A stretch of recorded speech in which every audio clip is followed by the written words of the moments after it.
Comes up next in just a moment. We'll take a look at the Daily Trust with concerns surrounding rise in import waivers and how these two are related. And still on the sideline, insecurity. On the front page of the Daily Trust newspaper, how import waivers are crippling local rice mills. This is a story found on news pages 3 and 4 of the Daily Trust. Above the headline, on insecurity, Nigeria is bleeding, says Senate President Senator Akpabio. 1 million children at risk of malnutrition in Borno, Adamawa, and Yobe states. Oromi killings, 40 days after, families demand justice for slain hunters. And 6 killed in fresh Plateau attack, leadership tussle, 11 weeks after, Osun local governments remain short. Benue lawmakers reject National Assembly summons, threaten legal action.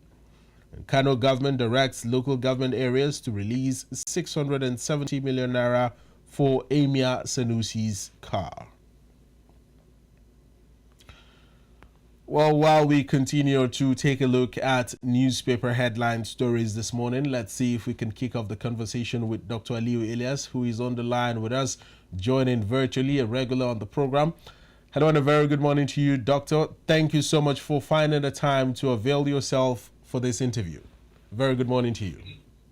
Good morning and thank you for having me. Well, first things first, let's head to the National Assembly, where we hear that it's set to raise up a committee to oversee the Rivers State Administrator, while also charting a course towards return to democratic rule in the state. How does this news come to you? Right. So, like I always say, I think the issue of River State is that the challenge is that we put the cart before the horse. I don't know how to put it. This is where we are supposed to start from. There should be a discussion in the National Assembly, even before there is a state of emergency. So now that there is a state of emergency, the sole administrator are supposed to be accountable to the National Assembly. But the National Assembly is coming late to have even constituted a committee to oversee the what is going on in River State. So, but I think the sole administrator does not have choice. He must succumb and report back to the National Assembly. You recall the other time he gave them time, wasn't House of Rep, he gave them time and said they need to go and package it as it's faced with the issue at hand in Rivers, which is for me, it's not an excuse enough for you to not to be able to give an account of where you are and what you actually are doing. So for me, I think it's the right thing for them to do. They should also give them reports as expected and as they will determine, maybe every month, maybe every 2 months, or as the case may be. I think it's a normal thing for us. In as much as the State Assembly are also on suspension, National Assembly will take up the affairs of the states. But are we seeing an end to this? And well, let's also be realistic. We have heard reports, not fully confirmed though, that the suspended governor, Siminalayi Fubara, is set to move to the APC or might move to the APC. Could this have been slightly connected to this, decision by the National Assembly to revisit Rivers and also to restore democratic ruling in the state, perhaps restoring the suspended governor? Right. For me, I don't know if it's on this studio. I've said a several times that Siminalayi Fubara seems not to be savvy in his political operations, simply because I expected him to have moved to APC even before now. And why do I expect him to move? When you are facing such a problem and you see that it's giving you serious concern, if you move to APC, according to Oshiomhole and APC, once you come to APC, your sins are forgiven. So that would have been a political win for him to have even moved. So there wouldn't have been suspension. It would have been they would have had a conversation with his godfather, and they would discuss it. And because the APC chairman, APC DOT, APC stakeholders, they will not allow him to go this way. So for me, I think it's coming too late for him. But there is no choice. If that is the way they can actually bring him back to the fold, I think he would likely to go. Because if you see the gain of the defection now, I think his own is not even in news compared to what we have seen. When you say the gale of defections, in what part of the country are you talking about, Dr. Aliyu? when we talk about defection, the one that happened yesterday, the one that happened in Delta State, so Yeah. his own will not be news. I think the news of defection, according to Okowa, he did not even call it defection. He said it's a movement. Yeah. So according to in history of Nigeria, the highest defection, the highest movement, as they call it, she did that one of the Delta State, whereby the Godfather, the governor, the assembly, the state assembly, the chairman, the ward chairman, all of them in the first so actually have moved to a particular party. That's the highest defection ever. So similarly, Fubara own will not be in news, in as much as we also know that he has challenges, and it's as if he's at the receiving end now. He's begging front and back for them to actually allow him to come back to power. You know, I said it earlier that it doesn't retrace his steps. He will likely not come back to that office. You know, it's possible for the federal government to say, from what we have seen, recall that some people came out and said he has committed more offense, that he told them to do ABC. If those things start coming out, he may not get that office because they will now say that there's no hope in sight that is going to cooperate, and they will see they extend the suspension from 6 months to indefinite. And before you know, the 2 years that remain will get. So for him, I think he's trying to get himself back, and we hope he will get back to governorship seats as the elected governor of Rivers State. But should the governor, the suspended governor, not be reinstated after the findings of this committee or whatever task they've been saddled with is completed? What do you think the restoration to democratic rule would look like? Would a fresh elections, an off-cycle election be held in the state? Would another governor be appointed, much like the sole administrator was appointed? What exactly is the picture going to look like? Because it appears that you are not so optimistic that the governor would return as the chief executive of the state. Right from the beginning, there's an aberration. So, and the aberration is, if it's to be corrected, it will also be corrected through the National Assembly, through the committee they constitute. So, from the look of things now, if Similar Fubara agreed with the terms of APC led by President Bola Ahmed Tinubu that he went to meet, and from source we are still getting the feelers that he has actually went to beg Minister Wiki. If all these things are actually true, that simply means he's getting it right at this point in time, and he may return back to his seat. But if not, that's not the case. You know, the wahala will keep deepening in Nigeria balance, and he will not be able to achieve those things. So these are the things surrounding it. But for me, I think to uphold the democratic tenets, democratic principles, he needs to come back to that position, because we'll be giving what a president that is by record. The president that President Olusegun Obasanjo gave during the case of Dariye and the case of Fayoshe ATT, that's repeating itself. So we should let it hold at the way it is now, not to deepen it that he will not return back to his seat. If you remember very vividly, Dr. Aliyu, following the emergency ruling in the state, there were a lot of protests. Women wearing black, women wearing white, women wearing red, protesting either for or against the emergency ruling. It was quite chaotic in the state. Even some PDP governors decided to drag the federal government, to court regarding the emergency rule in the state. Are we seeing an end to all of this? Because as it stands right now, a once vibrant, a once stable state like River State has now become quite unstable, even though the sole administrator might argue that the state is stable. But from an outsider point of view, from an independent observer point of view, the state seems to be in disarray at the moment. There's so much instability. Would this committee sort of restore stability to the state, in your opinion?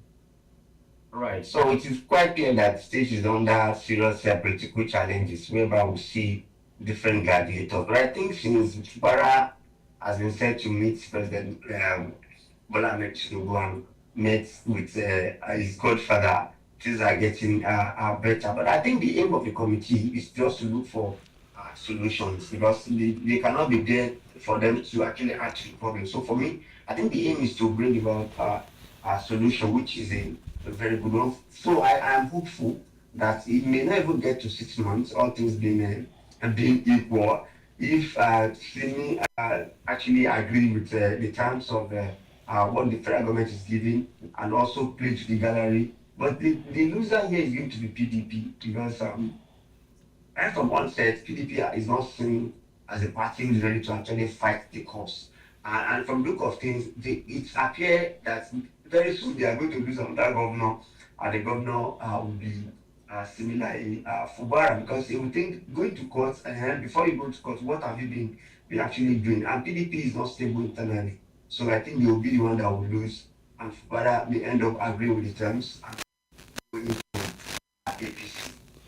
Well, the committee has been set up, and we hope to see what the coming days or weeks will bring about, especially with regards to the stability of the state. Well, that's the hope. Let's move on to other matters, but still staying with the National Assembly. On insecurity, Dr. Aliyu, we hear that the National Assembly, alongside some ex-military generals and service chiefs in the country, are demanding an urgent military rearmament, while citing that the state of insecurity in the country is quite appalling. Uh, would you call this a timely call by both the ex-military generals as well as the National Assembly, or is it a cry a little too late?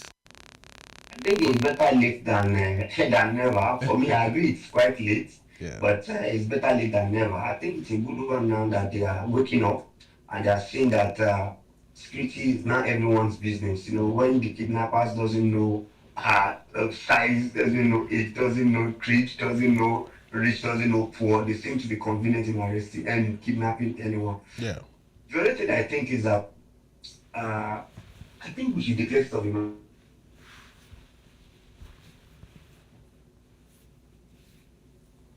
Hello, Dr. Aliyu.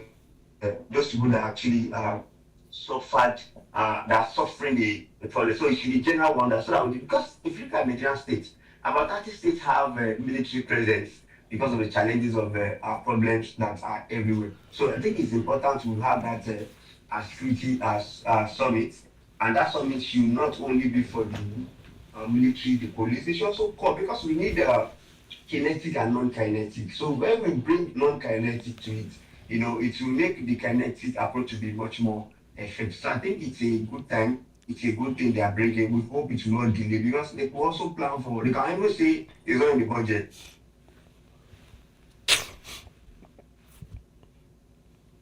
As possible.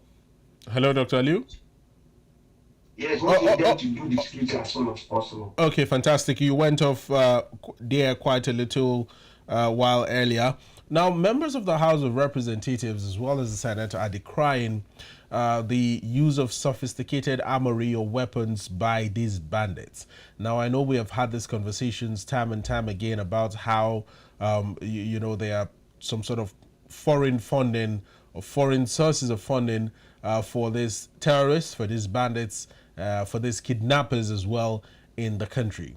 But what decisive measures do you think that security and intelligence agencies can adopt in order to nip this issue to the bud? It's one thing to operate with Dane guns, with locally made pistols and all of that, but it's another thing to have anti-aircraft, you know, artillery in your weaponry as a terrorist, either as a bandit. They're quite very sophisticated. What do you think can be done with regards to this matter? All right, I listened to the presentation of the person who said that as a weaponized, the way you consider weaponized zone, that terrorists are actually using it. And I'm happy he said it to the camera and everybody there, even National Assembly, listened to it. That simply means that those insurgency, those bandits, those kidnappers are sophisticated. And like I always said, that for you to catch these people, you have to also be in the cloud with them.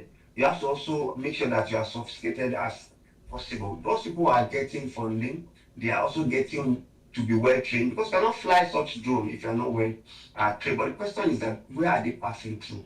Where is the training holding? You know, where are they packaging all these things? And that's why we say we must have intelligence they'll find out when these people are planning such things and deal with them decisively. That simply means that we are not taking this fight against insecurity serious compared to the way people that want to attack us are taking it serious. So Nigeria must wake up and make sure that they fight it right from, them even planning, until we find a way to get them while they are planning it without allowing them to implement. That's what we can achieve. Because it's sad that on our sky,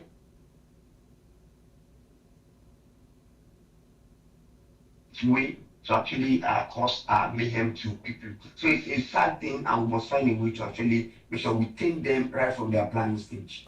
One of the conversations surrounding the matter of insecurity in the country is the consideration of a law on hunting in order to nip the repeat of the Oromi 16 killings in Edo State.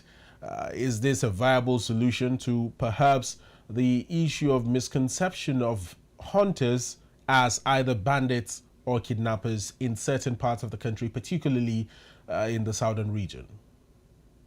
Right. So I think Southwest actually got better by having what we call Amotekun. Yeah. If you look at those most Amotekun and those vigilantes, they are from the community. Yeah. So when you are from the community and you get people that are hunter and not from the community, you can raise questions. I recall in my own village, when you are hunter, the next village will know you as hunter. So every village around gets to know that this person is a hunter, and you will have a limit to where you will hunt. But the way we allow what we call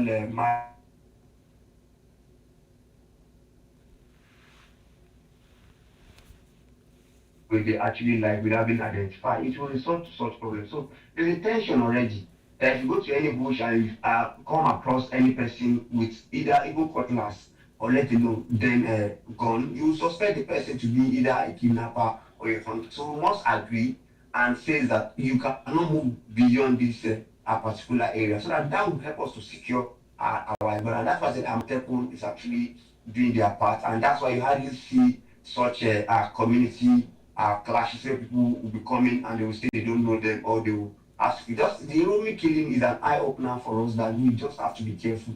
In as much as we won't blame those people that are very vigilant about the environment, we will not also want to condone them killing anybody that comes around. But the major solution is that don't go to where you don't actually belong to, or where you do not know you around there.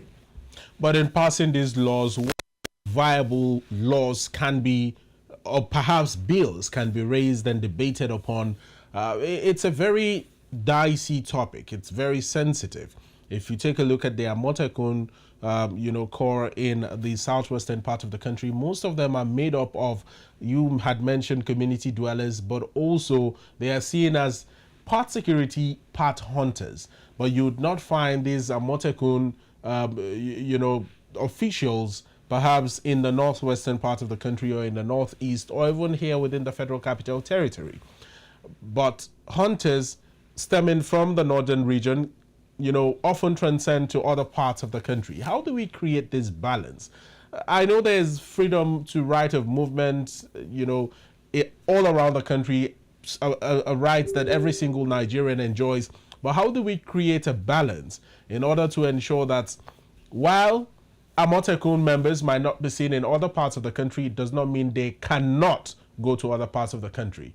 And also relating it to hunters from the northern region transcending to other parts.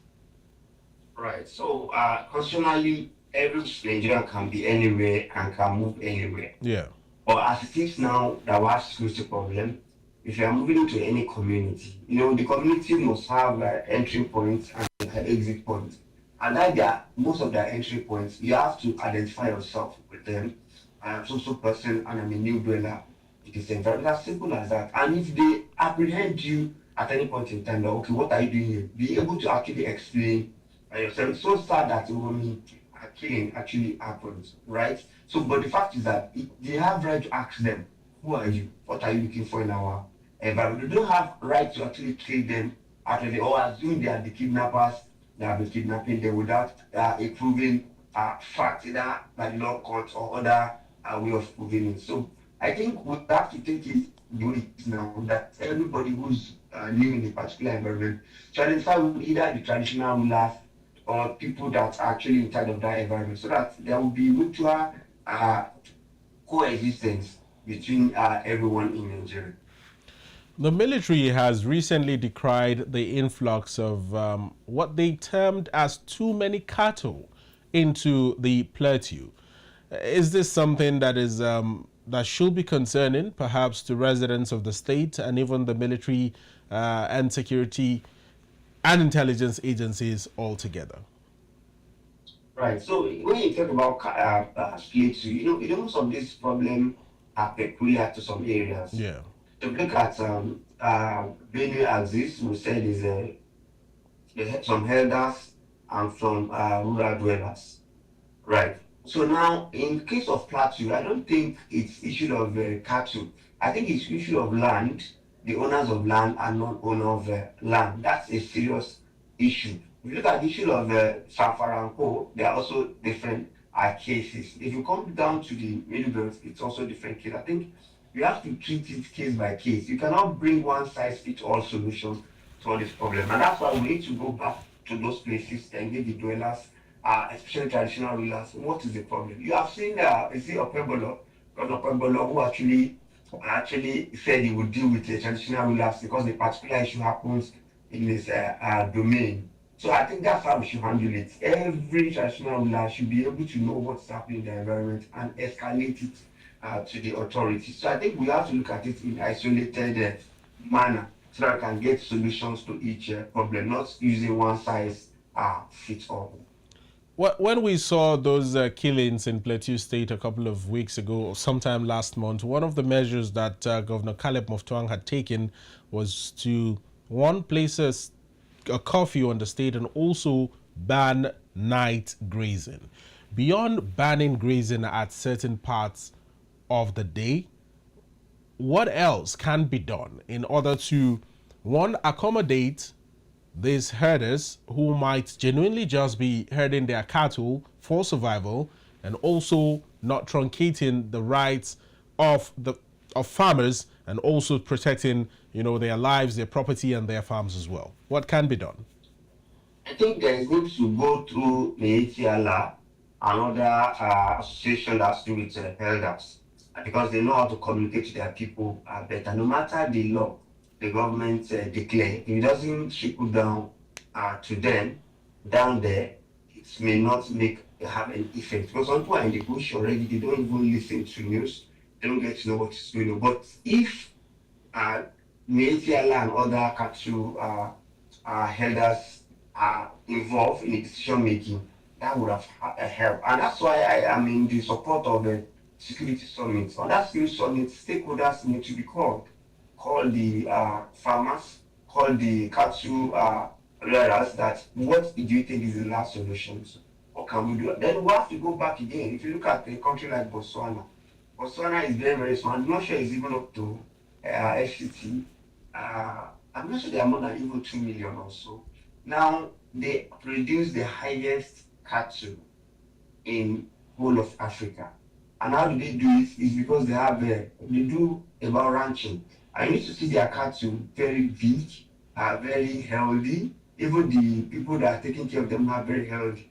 So we need to look at that area and find a way to build ranch. I watch Governor Zulum of Borno launching his cattle ranch. You need to see how big it is. The medical was there, school was there, everything was there. And they also have a better land, because there's no way you justify somebody who walk from Borno down to southwest and is walking back. There's no way we could justify the health of that person. There's no way we could justify the good education of that person. There's no way we could justify the discipline of that person. So until we go back to that area and look at how we can actually build a convenient, let's call it convenient ranch, so that when we have a ranch, you know that even within FCT, I don't know if you have seen it. For me, it's on a daily basis. You see cattle crossing the road, you be dragging road alongside the cattle, until we decide to have a formidable solutions whereby a Fulani man who is a cattle bearer does not feel cheated. He's being given a better alternative that will better his life. And the farmer will have the respect that if he's farming, he's going to have confidence. I could remember one of my family who actually farm. I said it's only God that saved him from the hand of those people because he actually went to the farm and discovered that they have eat up all his farm produce. They have stepped on the every hitch that they created and everything, and he has to question them. Before you know, it descend on him. It beats him to a coma. That it's only take God for him to survive that. So if you look at that scenario, we must have that summit and must have that discussion. In fact, there could be farmer header summit too, whereby it will be a subsection of the security, like they come together and agree on the terms, and it will trickle down to people that are concerned. Dr. Aliyu, before we move away from the issue of insecurity, let's also have you react to comments made by members of the House of Representatives where, while decrying the insecurity situation in the country, they've mentioned that if action is not taken, Nigerians will revolt. Do you think that Nigerians are at the verge of revolting, considering the unusual springing up of security issues from different quarters of the country? In Borno State, there's a resurgence of Boko Haram members, operating very boldly in the state, and about 2 or 3 local government areas are back to the control of these terrorists and not under the control of the state government anymore. What are your thoughts? Well, I have not actually dwelled in other country, but I know from findings and research that Nigeria are the most enduring people ever because enough that it takes endurance. You've seen your cousin kidnapped, you've seen your friend kidnapped, you've seen your family kidnapped, and you still take it cool and expect government to put things in place. And I think government should also look at that perspective that we are so enduring, and that should not be taken for granted. The point should be there that they didn't have to actually come complain. But the nature of the complaint is what we don't know. That is the thing. So mostly we expect people to enter the streets and vote placard. It may come to another dimension. That's what our authorities should start to be very of. But by and large, I think they must not wait for us. And that's why I supported the issue of the security summit. But that would have bring confidence to Nigerians that yes, the National Assembly actually trying to put things in place. But by and large, we have security, we have military, we have police, we have civil defense, and we expect them to carry out their activities. And the essence of any government is to create security of life and property. If that first priority is being missed, that means there's no government. So we must not give room for anarchy. President Bola Tinubu must take the lead to make sure that they restore security and confidence to Nigeria's team. Well, let's still touch on security matters, but this time relating to food security in the country. A recent report here on the front page of the Guardian newspaper has revealed how insecurity, middlemen, as well as tax waivers or import duty waivers rather, have driven up rice prices in the country while forcing local mills, rice processing mills in the nation to shut down. What do you make of these 3 indices that have been considered? One, talking about insecurity, middleman issue, as well as import duty waivers. That was also orchestrated, a policy drawn up by the administration of President Bola Tinubu. What are your, reservations towards this? I remember vividly on July 2023, that's about 2 months after President Bola Tinubu became president, he declared state of emergency on food security. And 2 years down the line, I was thinking we'll see a difference. And up to now, we have not seen a big difference. We have not seen organ farming. We have not seen irrigation being created. He also said he will talk to governors. Governors are going to donate land in each state where they will farm. Up to now, we have not seen that. Can we say that's lip service? I think that's left for Nigeria to actually answer. On the issue of import waiver, it's so appalling that most of the effort of President Muhammadu Buhari on rice sufficiency in Nigeria has been eroded. And that's what it simply means. Because during Buhari government, most people decide to create to actually decide to take advantage of the value chain around rice farming and rice milling, a lot of things that has to do with rice. And at the point we said yes, the local producer can actually do well to feed Nigeria. I can tell you most Nigerians actually consume local. But in the case of import waiver, I was thinking, I always say this, even on the AFCTA agreement, African Free Trade, Free Continental Trade Area, I always say that you don't allow everything in your country. If not, your country will become a dumping ground. There's this for us to say you can bring apple, but you cannot bring rice. You can bring uh, cars, but you cannot bring textile until we get to that level where we say no, don't bring some things to Nigeria. So Nigeria will not become a dumping ground and also give room for infant industry. A lot of people have invested into rice value chain, but look at it now, they open the border and a lot of things are actually happening. So I think there's a need for us to actually change that narrative. And Then beyond that, yeah, carry on, please. then beyond that, you talk about middleman. Yeah. So there's a balance I to say that business is illegal robbery, whereby you take advantage of any opportunity. So don't blame the middleman. The middleman is looking at how he can actually make Profits. money. So if the law permits the middleman will go ahead and make the money. Well, you had touched on insecurity, and one of the major things that has caused food production in the country to go down, especially from the northern region, is the farmer-herder clashes that we continue to see on a daily basis, as well as insecurity, like in places like Borno State. Fishermen can't go to, to fish, as well as farmers can't go to farm. It's quite a very disturbing situation. We continue to see that food production going down, even in places like the Plateau and Benue. Farmer herder clashes have been at the center point of the major cause of this. Yet we are not seeing any feasible end to these conflicts that continue to rise time and time again. Right. If you look at Nigerian inflation, the major driver of Nigerian inflation is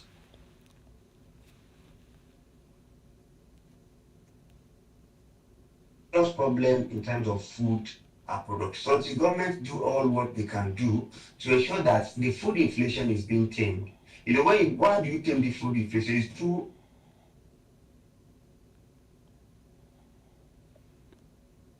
I'll be able to actually produce. I'll be able to actually farm without fear of kidnapping, without fear of banditry attack and what else. So until we have that, get to that level, that's when we will have confidence of going to farm. I can tell you, a family of mine was asking that doesn't want to go back to farm, and I said, why? He said, well, because it's fear. They're always in fear. They have to go and find a way to settle some people, pay for some security before they can actually access their farm. You'll be wondering, and it is in middle belt here, not even in far northwest. So let you know what was happening in northwest, let you know what is happening. And you know that the major people that produce food are this state like Samfara, Sokoto, those are the side that actually embarked on farming. If you really look at their number, most of them are talking about farming. So these are the problems that we must solve if we want to have food security. States like Lagos State, according to the Lagos State government, of course, has said that over 75% of food supply in the state is gotten from other parts of the country, other states. Should this be concerning that an economically viable and vibrant state like Lagos State produces a little less than 25% of its own food? Right. I think it's not bad. In life, there's no comparative advantage. Yeah. So Lagos have comparative advantage of what? Whereby they receive things from container, everything is there. It is not in Kogi, it is not in other. But I remember there was even dredging to an extent it was stopped. So Lagos have its own comparative advantage. I recall that they signed an agreement with Kebbi to be supplying Lagos rice. It's an advantage for those states.